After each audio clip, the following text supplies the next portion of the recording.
Okay. We've got degreaser on it. It's been soaking. I put 2 coats. I actually wet it down too because I took a dinner break. Can't let it dry. I did the back pumpkin as a test area, and it literally blew all the paint off, which is good. That's what we want.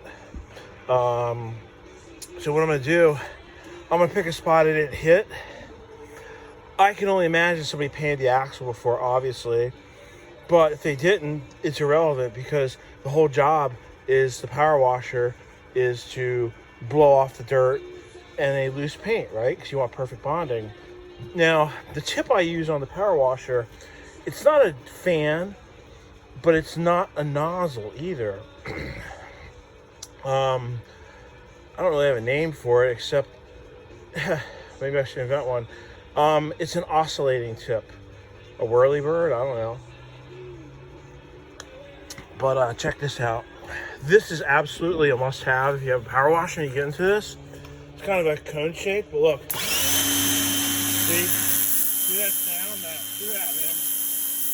That's just mold and mildew on my driveway from not being in the sun, and that just blows it right off. So that's kind of exactly what we're trying to do on the axle. So let's focus in on this spot here. Let me get a light because this might it's pretty interesting. I mean, this is the whole thing. This kind of prevents you from sanding it, you know? You prep it with a power washer and chemicals. Here, it's kind of like a bug. It sounds like a cicada or something, but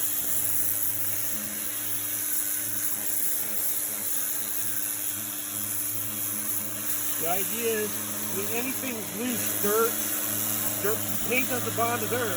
Well, it does, and it falls off, but excuse me. But and then look at the driveway diaper catching all the oil. It's pretty wild. But I'm not going to videotape all this, but I will get up close and personal with this entire axle, the leaf springs, and the whole 9 yards. You know, cleaning out between the leaf springs isn't a bad thing. I am going to paint them in the process. And there's the hub. I saw someone posted something about my small bag. You know what? I like small bags. They fit tight and feel good. All right, well, next video I'll be setting up the fans and power drying it. You got to dry this fast or it's going to oscillate. I'm sorry, it's going to flash. Yeah, that's too much. Anyway, it'll come out and this thing will be looking nice.